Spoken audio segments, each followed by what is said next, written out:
আসসালামু আলাইকুম।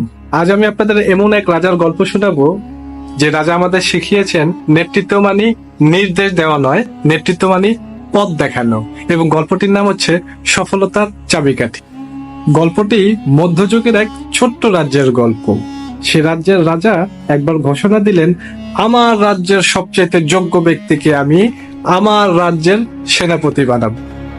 ব্যাস, এই কথা শুনে রাজ্যের সকল সেনা যোদ্ধা, ধনী ব্যবসায়ী এবং বিদ্বান মানুষরা চলে গেলেন রাজপ্রাসাদে। রাজা তাদের একটি চ্যালেঞ্জ দিলেন, বললেন, প্রাসাদের সামনের রাস্তায় একটি বড় পাথর আছে, এই পাথর সরিয়ে যে প্রাসাদ পর্যন্ত আনতে পারবে তাকেই আমি আমার রাজ্যের সেনাপতি বানাবো। অনেকেই চেষ্টা করলো, কিন্তু কেউ পারলো না পাথরটিকে সরাতে। কেউ তো বলেই বসলো, এটা আবার কেমন কাজ, এই পাথর সরানো, এটা তো শুধু শুধু অযথা সময় নষ্ট করার মতো, রাজা তো এটা ঠিক করছে না।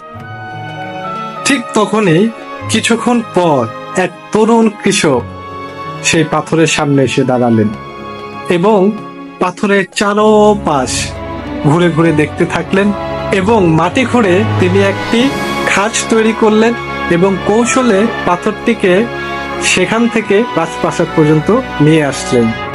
সে পাথরটির নিচে একটা চিঠি ছিল, চিরকুট ছিল।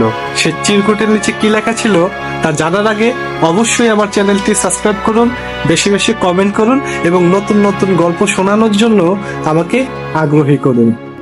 ফিরে আসছি আবার গল্পে। সে চিঠিটিতে লেখা ছিল, তুমি শুধু পরিশ্রমী নও, তুমি বুদ্ধিমানও বটে।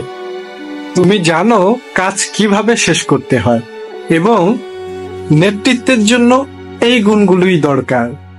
পরবর্তীতে সেই তরুণ কৃষকই হয়ে যায় সেই রাজ্যের সেনাপতি এবং রাজা কিন্তু একদম ভুল করেনি। আজ আমরা যখন চ্যালেঞ্জের মুখোমুখি হই তখন কি আমরা আমাদের কৌশল এবং সাহস দেখাতে পারি?